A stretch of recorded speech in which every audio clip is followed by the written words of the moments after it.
네. 그랬더니 나야말로 진짜 친문이다. 문 대통령과 일하며 신뢰 쌓았다. 이런 말씀을 2018년 8월 1일 당대표 나가실 때 하셨더라고요. 네. 그리고 대통령 직속 북방경제협력위원장으로서 문재인 대통령과 일했다. 뭐 이런 걸 얘기하셨더라고요. 네네. 근데 좀 특별한 얘기를 하셨더라고요. 네.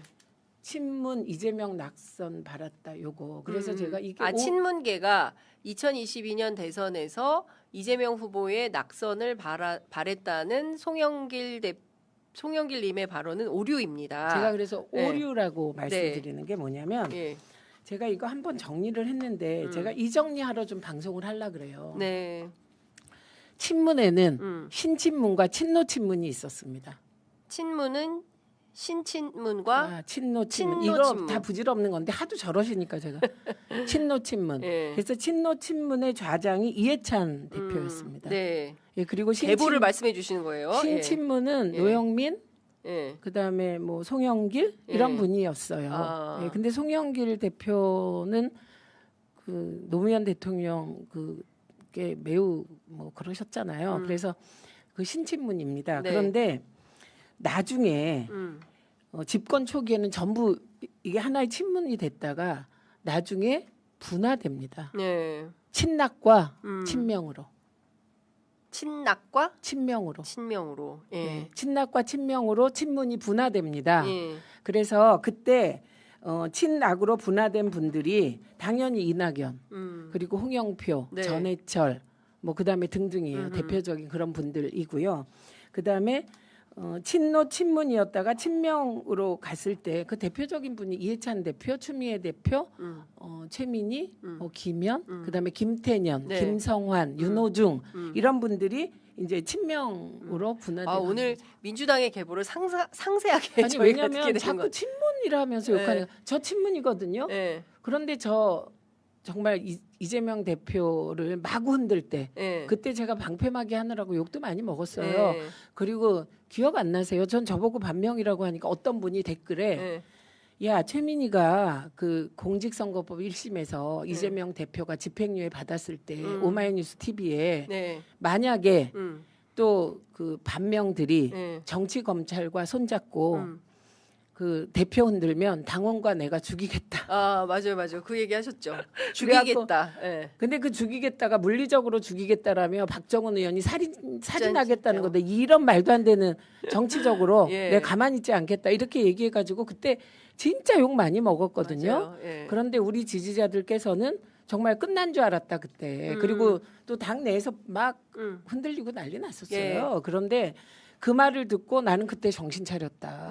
이런 사람이 어떻게 반명이냐? 이런 댓글을 봤어요. 저도 까먹고 있다가. 예, 그래서 저렇게 분류를 정확히 해야 됩니다. 친문이 이재명 낙선 바랐다. 저거는 오류적 사고다. 오류적 사고다. 예, 그리고 친낙계, 예. 친문 친낙 예. 이 예.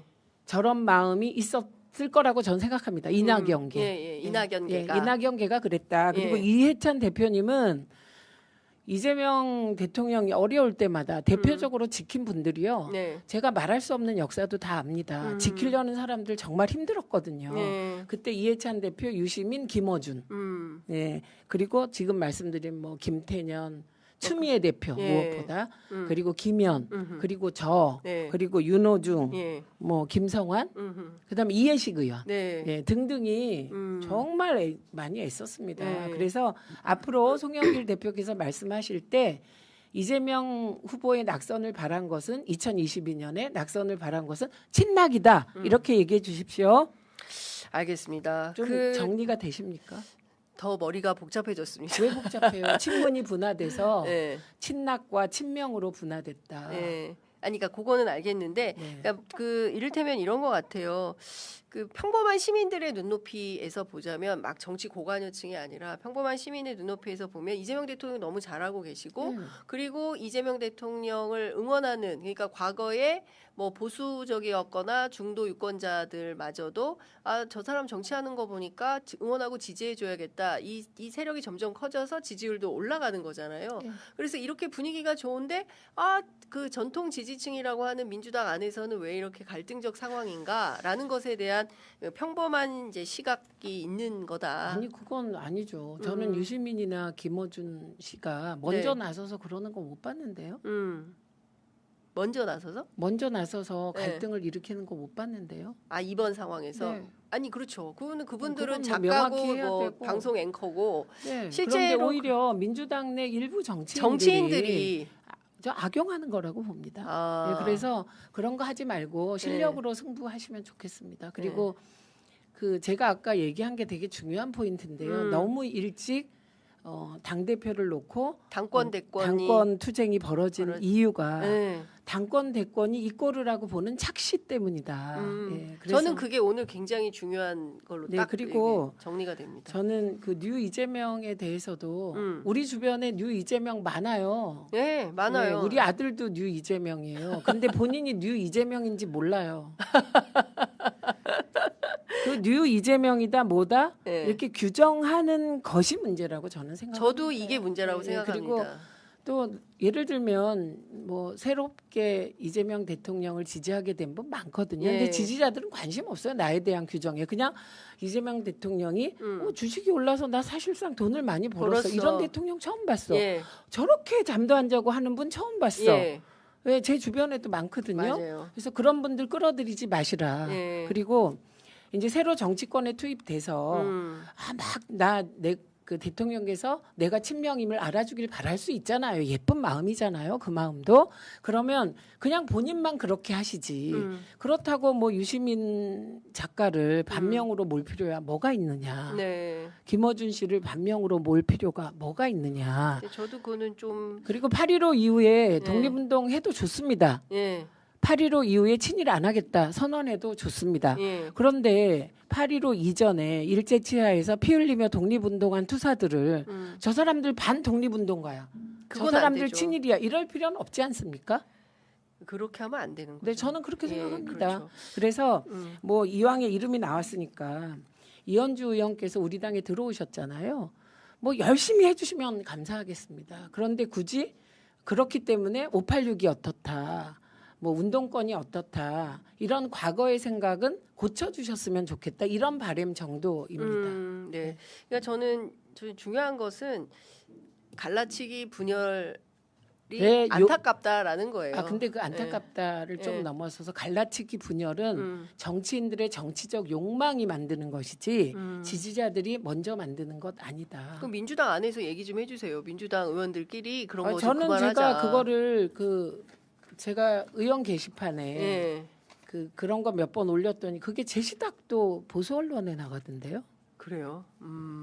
근데 좋습니다. 그래서 제가 그 의총도 공개하자. 저는 그 주의입니다. 의원총회도 차라리 공개하자. 예. 그래서 누가 무슨 발언을 하는지 다 실시간으로 평가받자. 평가받자. 그리고 공개되지 않으면서 하는 얘기는 하지 말자.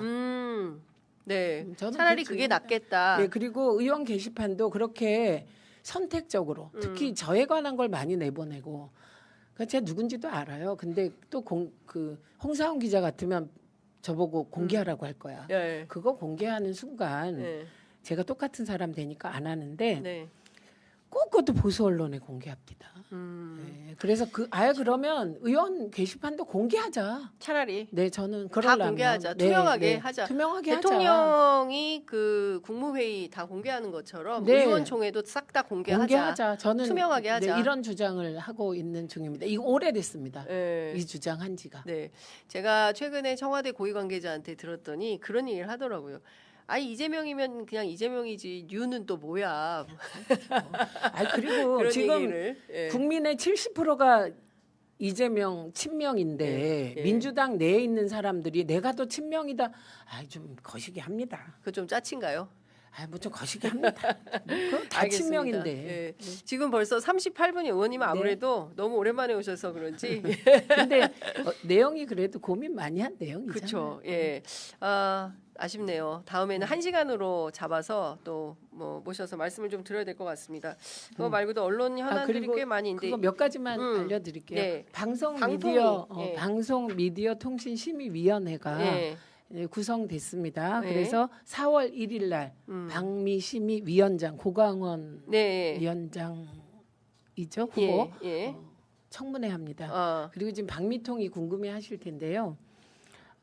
박미통이는 민주당 쪽 추천 다 끝났고요. 지금 검증 중입니다. 그런데 네. 이게 늦어지는 이유는 예. 지난번에 천모 씨 국힘이 추천한 상임위원으로 이분이 국회 본회의장에서 부결됐습니다. 부결 이유 아시죠? 국힘이 30명이 참석 안 해가지고 근데 이것도 참 특이한 거예요. 특이한 케이스. 그래서 어떻게 자기들이 민주당 추천하고 탓을 자기 못하죠. 아니 자기들이 추천했으면 안 와. 안 와. 100% 와야지. 그러니까요. 전 이게 이해가 거기서 안 가요. 9명만 왔어도 통과해요. 근데 그게 안 온 거잖아요. 그런데 그 민주당 의원들 다수가 사실은 이분이 전혀 적격이 아니다. 이렇게 생각하면서도 찬성표를 던져준 거예요. 그럼에도 협치의 정신으로. 근데 본인들이 30명이나 참석 안 해서 이분이 이제 부결됐어요. 근데 이분을 계속 해달라고 한답니다. 그때는 그래서 온대요. 30명이. 아니 참나. 오거나 말거나 이번에는 예. 올릴 수가 없죠. 예, 일사부재입니다. 네, 이것도. 일단 끝났다. 예, 그래서 네. 늦어지고 있다. 그런데 언론 개혁하라고 저한테 그러시는데 방송 개혁 쪽은 예. 일단 제 차원에선 끝났습니다. 망법에 징배제까지 더 나왔고요. 이제 남은 건 언론중재법 개정이 남았는데 그걸 하기 위해서 저는 하반기에 문체위에 가겠다. 예, 언론중재법은 문체위라 문체위에 가서 이제 100으로 완성하겠다. 예. 이렇게 말씀드렸습니다. 그리고 체감을 못 하시는 이유는 예. 망법이 7월 1일 발효되기 때문입니다. 알겠습니다.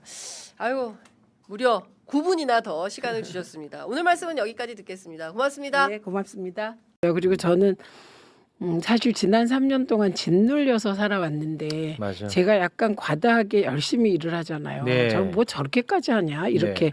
그 이유가 최강욱 의원님 계셔서 죄송한데 저는 친노친문입니다. 예, 문재인 대통령을 불러낸 왜 사람. 저한테 죄송하세요? 왜 죄송해요? 아니, 문재인 청와대 있었잖아요. 그런데 네.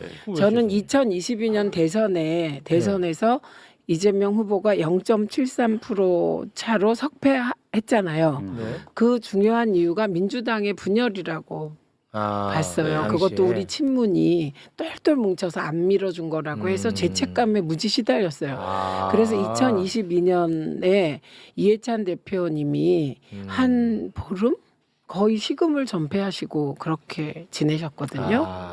그리고 그러고선 뭔가를 결심한 듯이 올라오셔서 소집을 했어요. 근데 그 자리에서 이렇게 말씀하셨어요. 그러니까 우리가 이재명이라는 사람이 이러이러한 면에서 훌륭한데 우리가 적극적으로 밀어주질 못해서 이 사람이 저렇게 0.73% 차로 졌다. 그래서 이제 당신이 이재명 대통령 만들기만 하면 이제 그때 죽어도 여한이 없겠다. 그런 얘기를 비장하게 하셨어요. 그래서 우리 몇 명이 그 동의를 했고 그리고는 그 이후로 이재명 후보 가족이 당한 대통령 가족이 당한 고초가 이루 말할 수가 없잖아요. 우리가 네. 남의 일이라서 그렇지 그 조국 내 가족이 풍비박산 났고 그 이재명 대통령의 아들은 뭡니까? 그 하여튼 온 가족이 그렇게 됐잖아요. 그래서 약간 저는 그 빚을 갚아야 된다는 강박관념에 3년 동안 진짜 그러셨구나. 괴로워하면서 지냈거든요. 그런데 이제 딱 되시고 나니까 이제 빚 갚았구나. 나에게 이제 빚쟁이는 없다. 그래서 저는 눈물이 아니라 아주 막 그래갖고 그 발표하자마자 날라가지고 방송하러 갔어요. 그래서 저도 그 뒤로는 바로 날르는 기분이 왜냐면 그 짓눌린 정도가 우리가 잘못해서 한 가족이 그건 풍비박산이 몰랐네. 나고 그러니까. 오늘 처음 얘기하니 그리고 처음 이재명 하셨구나. 후보 같이 사실 이노센트 막 그 순결무구한 건 아니라도 저렇게 훌륭하고 뭐 저런 사람이 우리가 0.73%로 지게 해서 이렇게 되는구나 그것 때문에 근데 제가 그랬어요. 실제로 2022년 대선 때도 민주당 의원분들을 방송에서 제가 많이 만났었거든요. 그때 뭐 더 라이브 할 때니까 더 많이 만났지. 그렇죠. 예. 그때 그 반응과 분위기와 이번은 느낌으로 다른 게 아니라 진짜 천양지차입니다. 맞아요. 그때는 이재명 후보를 돕는다고 생각하는 사람이 거의 없었어요. 이건 진짜 제가 처음 얘기해요. 왜냐하면 이 얘기해봐야 뭐 분란만 생기지 의미 없는 얘기잖아요. 근데 진짜 그랬어. 그 당시에 받으셨던 느낌은 느낌이 아니야. 아. 그렇게 언어로도 얘기했어. 네. 솔직히 말씀드리는 겁니다. 말씀 더 아니, 심하게 하셨으니까. 근데 지금 보면은 막 서로가 막 더 열심히 막 누가 보지도 않는데 막 그러고 하시더라고. 그래서 야 이렇게 달라진다고 같은 사람을 놓고 저 그게 혼자서 되게 신기했거든요. 아까 이해찬 총리님 말씀 잠깐 해주셨는데 사실은 저도 이제 지금 와서 밝히자면 그 사모님 통해서 이래저래 자주 연락을 주셨어요. 매불쇼를 보셔. 그러고서 누가요? 이해찬 총리님 부부가. 그래요? 그러고서 이거 이런 얘기가 있는데 그거 매불쇼에서 얘기해줘라. 오. 이거를 저한테 몇 번 얘기하신 적이 있어요. 네. 그러니까 그만큼 계속 이게 지금 시민들이 어느 분야에 관심을 갖고 있나, 뭐가 부족한가, 어디를 메꿔야 되는가 이런 거를 진짜 계속 생각하셨었거든요.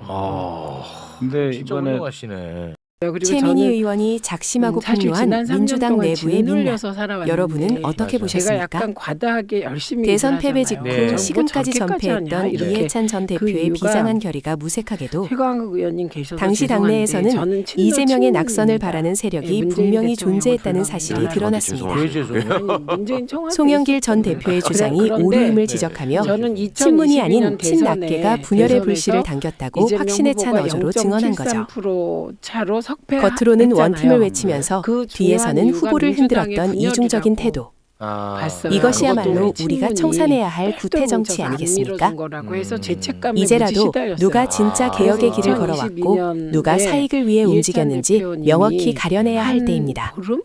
거의 진실은 시금을 결코 전폐하시고 가려지지 않으며 그렇게 지지자들의 눈엔 지내셨거든요. 그 어느 그리고 때보다 매섭다는 점을 그러고서 경고합니다. 뭔가를 결심한 듯이 이 영상에 올라오셔서 공감하셨다면 소집을 구독과 했어요. 근데 그 좋아요, 자리에서 정중히 이렇게 부탁드립니다. 말씀하셨어요.